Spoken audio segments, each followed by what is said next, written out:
Admonition 14. Swallow not the deception of a foe. Purchase not conceit from a panegyrist. The one has laid out a snare for provisions, and the other has opened the jaws of covetousness. Now, the literary or speech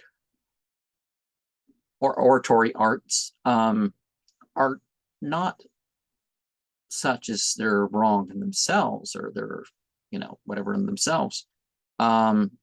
It's where they have been directed. Are you purchasing entertainment?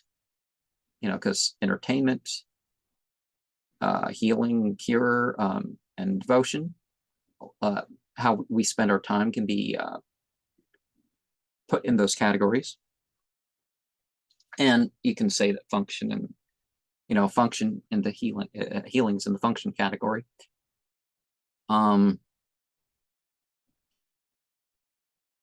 But yeah, don't be convinced by art.